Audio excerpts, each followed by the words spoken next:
El ceremonial. Autor H. P. Lovecraft. Me encontraba lejos de casa y caminaba fascinado por el encanto de la mar oriental. Empezaba a caer la tarde cuando la oí por primera vez, estrellándose contra las rocas. Entonces me di cuenta de lo cerca que la tenía.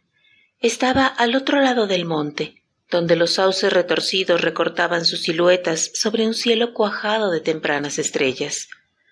Y porque mis padres me habían pedido que fuese a la vieja ciudad que ahora tenía paso, proseguí la marcha en medio de aquel abismo de nieve recién caída, por un camino que parecía remontar solitario hacia Aldebarán, tembloroso entre los árboles, para luego bajar a esa antiquísima ciudad en la que jamás había estado, pero en la que tantas veces he soñado durante mi vida. Era el día del invierno, ese día que los hombres llaman ahora Navidad, aunque en el fondo sepan que ya se celebraba cuando aún no existía ni Belén, ni Babilonia, ni Memphis, ni aún la propia humanidad. Era, pues, el día del invierno, y por fin llegaba yo al antiguo pueblo marinero donde había vivido mi raza, mantenedora del ceremonial de tiempos pasados, aún en épocas en que estaba prohibido. Al viejo pueblo llegaba, cuyos habitantes habían ordenado a sus hijos, y a los hijos de sus hijos, que celebraran el ceremonial una vez cada 100 años, para que nunca se olvidasen los secretos del mundo originario. Era la mía una raza vieja. Ya lo era cuando vino a colonizar estas tierras hace 300 años. Y era la mía una gente extraña, gente solapada y furtiva procedente de los insolentes jardines del sur, que hablaban otra lengua antes de aprender la de los pescadores de ojos azules. Y ahora estaba esparcida por el mundo, y únicamente se reunía a compartir rituales y misterios que ningún otro ser viviente podría comprender. Yo era el único que regresaba aquella noche al viejo pueblo pesquero como ordenaba la tradición, pues solo recuerdan el pobre y el solitario. Después, al coronar la cuesta del monte, dominé la vista de Kingsport, adormecido en el frío del anochecer, nevado, con sus vetustas veletas, sus campanarios, sus tejados y chimeneas, los muelles, los puentes, los sauces y cementerios, los interminables laberintos de calles abruptas, estrechas y retorcidas, serpenteaban hasta lo alto de la colina donde se alzaba el centro de la ciudad, coronado por una iglesia extraña que el tiempo parecía no haber osado tocar. Una infinidad de casas coloniales se amontonaban en todos los sentidos y niveles, como las abigarradas construcciones de madera de algún niño. Las alas grises del tiempo parecían cernirse sobre los tejados y las nevadas buhardillas. Los faroles y las ventanas emitían en la oscuridad unos reflejos que iban a juntarse con Orión y las estrellas primordiales, y la mar rompía incesante contra los muelles miserables, aquella mar de la que emergiera nuestro pueblo en los viejos tiempos. Junto al camino, una vez arriba de la cuesta, había una colina yerma barrida por el viento. No tardé en ver que se trataba de un cementerio, en donde las negras lápidas surgían de la nieve como las uñas destrozadas de un cadáver gigantesco. El camino, sin huella alguna de tráfico, estaba solitario. Únicamente me parecía oír de cuando en cuando unos crujidos como de una horca estremecida por el viento.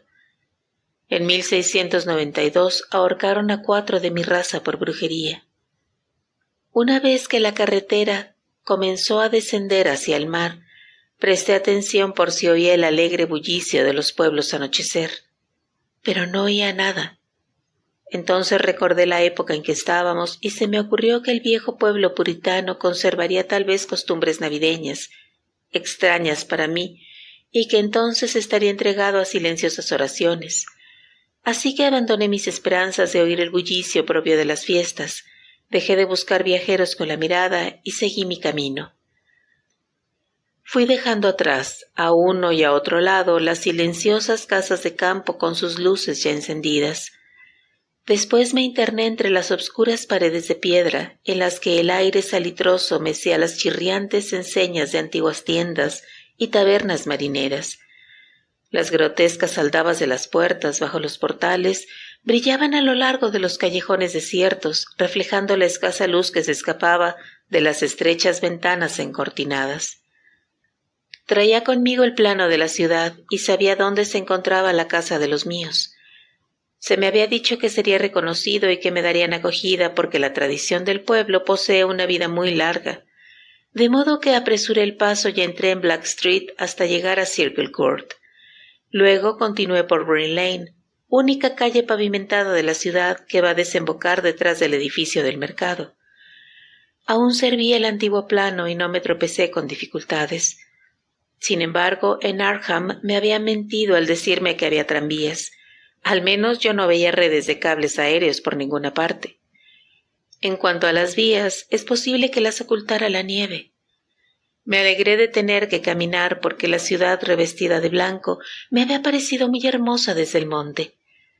Por otra parte, estaba impaciente por llamar a la puerta de los míos, por llegar a esa séptima casa de Green Lane, a mano izquierda, de tejado puntiagudo y doble planta, que databa de antes de 1650. Había luces en el interior y por lo que pude apreciar a través de la vidriera de rombos de la ventana, todo se conservaba tal y como debió de ser en aquellos tiempos. El piso superior se inclinaba por encima del estrecho callejón invadido de hierba y casi tocaba el edificio de enfrente, que también se inclinaba peligrosamente, formando casi un túnel por donde caminaba yo. Los peldaños del umbral estaban enteramente limpios de nieve. No había aceras y muchas casas tenían la puerta muy por encima del nivel de la calle, llegándose hasta ella por un doble tramo de escaleras con barandilla de hierro. Era un escenario verdaderamente singular. ¿Acaso me pareció tan extraño por ser yo un extranjero en Nueva Inglaterra? Pero me gustaba, y aún me hubiera resultado más encantador si hubiera visto pisadas en la nieve, gentes en las calles y alguna ventana con las cortinillas escorridas. Al dar los golpes con aquella vieja aldaba de hierro, me sentí preso de una alarma repentina. Se despertó en mí cierto temor que fue tomando consistencia, debido tal vez a la rareza de mi estirpe, al frío de la noche o al silencio impresionante de la vieja ciudad de costumbres extrañas. Y cuando en respuesta a mi llamada se abrió la puerta con un chirrido quejumbroso, me estremecí de verdad, ya que no había oído pasos en el interior. Pero el susto pasó enseguida. El anciano que me atendió, vestido con traje de calle y en zapatillas, tenía un rostro afable que me ayudó a recuperar mi seguridad. Y aunque me dio a entender por señas que era mudo, escribió con su punzón en una tablilla de cera que traía una curiosa y antigua frase de bienvenida. Me señaló con un gesto una sala baja iluminada por velas. Tenía la pieza gruesas vigas de madera y recio y escaso mobiliario del siglo XVII. Aquí el pasado recobraba la vida. No faltaba ningún detalle. Me llamaron la atención la chimenea de campana cavernosa y una rueca sobre la que una vieja, ataviado con ropas holgadas y bonete de paño, de espaldas a mí, se inclinaba afanosa pese a la festividad del día. Reinaba una humedad indefinida en la estancia, y por ello me extrañó que no tuvieran fuego encendido. Había un banco de alto respaldo colocado de cara a la fila de ventanas encortinadas de la izquierda, y me pareció que había alguien sentado en él, aunque no estaba seguro. No me gustaba nada de lo que veía allí y nuevamente sentí temor. Y mi temor fue en aumento porque cuanto más miraba el rostro suave de aquel anciano, más repugnante me parecía su suavidad. No pestañeaba, y su color era demasiado parecido al de la cera. Por último llegué a la plena convicción de que aquello no era un rostro, sino una máscara confeccionada con diabólica habilidad. Entonces sus flojas manos, curiosamente enguantadas, escribieron con pasmosa soltura en la tablilla, informándome de que yo debía esperar un rato antes de ser conducido al sitio donde se celebraría el ceremonial. Me señaló una silla, una mesa, un montón de libros y salió de la estancia. Al echar mano de los libros vi que se trataba de volúmenes muy antiguos y mohosos. Entre ellos estaba el viejo tratado sobre las maravillas de la naturaleza de Morrister, el terrible Sadocismus Triumphatus de Joseph Glanville, publicado en 1681, la espantosa Daemonotatereia de Regimius, impresa en 1595 en Lyon, y el peor de todos, el incalificable Necronomicon del loco Abdul al-Hazred, en la excomulgada traducción latina de Olasius Wormius. Este era un libro que jamás había tenido en mis manos, pero del cual he oído decir cosas monstruosas. Nadie me dirigió la palabra. Lo único que turbaba el silencio eran los aullidos del viento en el exterior y el girar de la rueca mientras la vieja seguía con su silencioso hilar. Tanto la estancia como aquella gente y aquellos libros me daban una extraña impresión de morbosidad e inquietud, pero puesto que se trataba de una antigua tradición de mis antepasados, en virtud de la cual se me había convocado para esta extraña conmemoración, pensé que debía esperarme las cosas más peregrinas. Con que me puse a leer. Interesado por un tema que había encontrado en el Necronomicon, no tardé en darme cuenta que la lectura aquella me encogía el corazón. Se trataba de una leyenda demasiado espantosa para la razón y la conciencia. Luego experimenté un sobresalto al oír que se cerraba una de las ventanas situadas delante del banco de alto respaldo. Parecía como si la hubiesen abierto furtivamente. A continuación se oyó un rumor que no provenía de la rueca. Sin embargo, no pude distinguirlo bien porque la vieja trabajaba afanosamente y justo en aquel momento el vetusto reloj se puso a tocar. Después, la idea de que había personas en el banco se me fue de la cabeza y me sumí en la lectura hasta que regresó el anciano, con botas esta vez, vestido con holgados ropajes antiguos, y se sentó en aquel mismo banco, de forma que no le pude ver ya. Era enervante aquella espera, y el libro impío que tenía en mis manos me desazonaba aún más. Al dar las 11 el viejo se levantó, se acercó a un enorme cofre que había en un rincón y extrajo 2 capas con caperuza. Se puso una de ellas y con la otra envolvió a la vieja, que dejó de hilar en ese momento. Luego ambos se dirigieron hacia la puerta. La mujer arrastraba una pierna. El viejo, después de coger el mismísimo libro que había estado leyendo yo, me hizo una seña y se cubrió con la caperuza su rostro inmóvil, o su máscara. Salimos a la tenebrosa y enmarañada red de callejuelas de aquella ciudad increíblemente antigua. A partir de ese momento las luces se fueron apagando una a una tras las cortinas de las ventanas, y pude contemplar la muchedumbre de figuras encapuchadas que surgían en silencio de todas las puertas y formaban una monstruosa procesión a lo largo de la calle, más allá de las enseñas chirriantes, de los edificios de tejados inmemoriales, de los de techumbre de paja, de las casas de ventanas adornadas con vidrieras de rombos. La procesión fue recorriendo callejones empinados cuyas casas leprosas se recostaban unas contra otras o se derrumbaban juntas, y atravesó plazas y atrios de iglesias, y los faroles de la multitud compusieron constelaciones vertiginosas y fantásticas. Yo caminaba junto a mis guías mudos, en medio de la muchedumbre silenciosa. Iba empujado por codos que se me antojaban de una blandura sobrenatural, estrujado por barrigas y pechos anormalmente pulposos, y no obstante seguía sin ver un rostro ni oír una voz. Las columnas espectrales ascendían más y más por las interminables cuestas, y todos se iban aglomerando a medida que se acercaban a los lóbregos callejones que desembocaban en la cumbre, centro de la ciudad, donde se elevaba una inmensa iglesia blanca.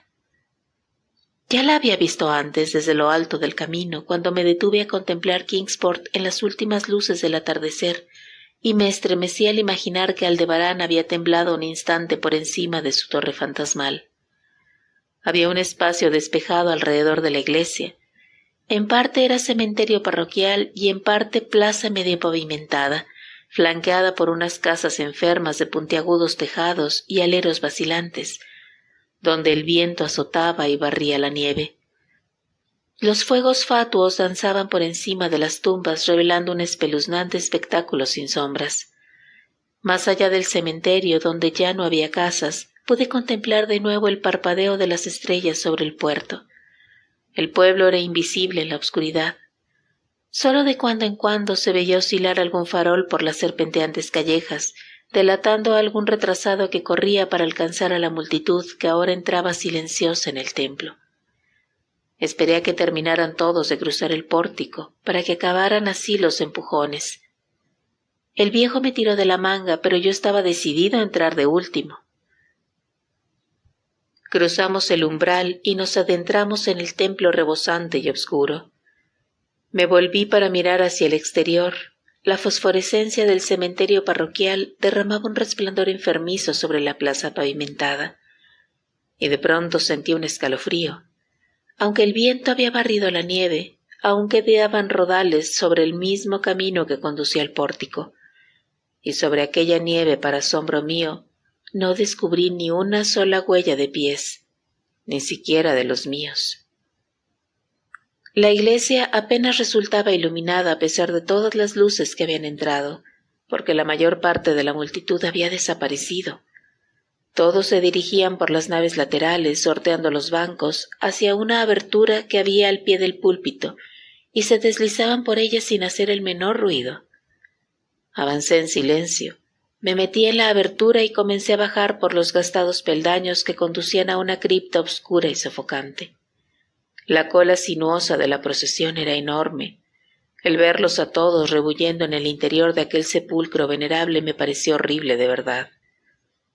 Entonces me di cuenta de que el suelo de la cripta tenía otra abertura por la que también se deslizaba la multitud, y un momento después nos encontrábamos todos descendiendo por una escalera abominable, por una estrecha escalera de caracol húmeda, impregnada de un olor muy peculiar, que se enroscaba interminablemente en las entrañas de la tierra, entre muros de chorreantes bloques de piedra y yeso desintegrado. Era un descenso silencioso y horrible.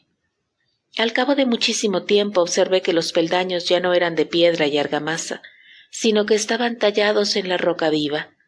Lo que más me asombraba era que los miles de pies no produjeran ruido, ni eco alguno.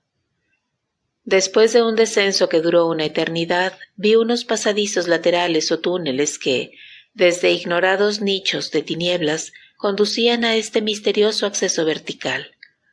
Los pasadizos aquellos no tardaron en hacerse excesivamente numerosos. Eran como impías catacumbas de apariencia amenazadora, y el acre olor a descomposición que despedían fue aumentando hasta hacerse completamente insoportable. Seguramente habíamos bajado hasta la base de la montaña, y quizá estábamos muy por debajo incluso del nivel de Kingsport. Me asustaba pensar en la antigüedad de aquella población infestada, socavada por aquellos subterráneos corrompidos. Luego vi el cárdeno resplandor de una luz desmayada y oí el murmullo insidioso de las aguas tenebrosas. Sentí un nuevo escalofrío. No me gustaban las cosas que estaban sucediendo aquella noche. Ojalá que ningún antepasado mío hubiera exigido mi asistencia a un rito de este género. En el momento en el que los peldaños y los pasadizos se hicieron más amplios, hice otro descubrimiento. Percibí el doliente acento burlesco de una flauta, y súbitamente se extendió ante mí el paisaje, limitado de un mundo interior, una inmensa costa fungosa iluminada por una columna de fuego verde y bañada por un vasto río oleaginoso que emanaba de unos abismos espantosos, insospechados, y corría a unirse con las cimas negras del océano inmemorial. Desfallecido, con la respiración agitada, contemplé aquel averno profano de leproso resplandor y aguas mucilaginosas. La muchedumbre encapuchada formó un semicírculo alrededor de la columna de fuego. Era el rito del invierno más antiguo que el género humano y destinado a sobrevivirle, el rito primordial que prometía solsticio y primavera después de las nieves, el rito del fuego, del eterno verdor, de la luz y de la música. Y en aquella ruta estigia vi cómo ejecutaban todos el rito y adoraban la nauseabunda columna de fuego y arrojaban al agua puñados de viscosa vegetación que resplandecía con una fosforescencia pálida y verdosa.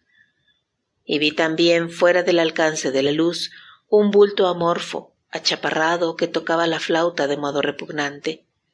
Y mientras tañía la criatura monstruosa, me pareció oír también unas notas apagadas en la fétida obscuridad donde nadie podía ver. Pero lo que más me llenaba de espanto era la columna de fuego. Brotaba como un surtidor volcánico de las negras profundidades. No arrojaba sombras como una llama normal y bañaba las rocas salitrosas de un verdor sucio y venenoso. Toda aquella hirviente combustión no producía calor, sino únicamente la viscosidad de la muerte y la corrupción.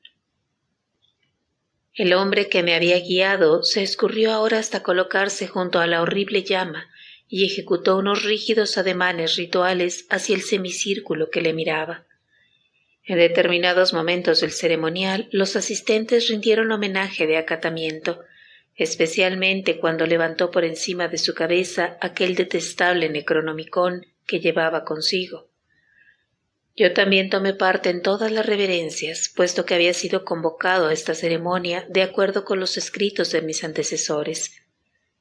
Después, el viejo hizo una señal al que tocaba la flauta en la oscuridad. Este cambió su débil zumbido por un tono más audible, provocando con ello un horror inimaginable e inesperado. Faltó poco para que me desplomara sobre el limo de la tierra, traspasado por un espanto que no provenía de este mundo ni de ninguno, sino de los espacios enloquecedores que se abren entre las estrellas. En la negrura inconcebible más allá del resplandor gangrenoso de la fría llama, en las tartáreas regiones a través de las cuales se retorcía aquel río oleaginoso, extraño, insospechado, apareció danzando rítmicamente una horda de mansos, híbridos seres alados que ningún cerebro en su sano juicio ha podido contemplar jamás. No eran cuervos, ni topos, ni buarros, ni hormigas, ni vampiros, ni seres humanos en descomposición. Eran algo que no consigo y no debo recordar. Daban saltos blandos y torpes, impulsándose a medias con sus pies palmeados y a medias con sus alas membranosas. Y cuando llegaron hasta la muchedumbre de celebrantes, las figuras encapuchadas se agarraron a ellos, montaron a horcajadas y se alejaron cabalgando, uno tras otro, a lo largo de aquel río tenebroso, hacia unos pozos y galerías donde venenosos manantiales alimentan el caudal tumultuoso y horrible de las negras cataratas. La vieja hilandera se había marchado con los demás, y el viejo se había quedado, porque yo me negué a cabalgar sobre una de aquellas bestias como los otros. El flautista amorfo había desaparecido, pero dos de aquellas bestias permanecían allí pacientemente.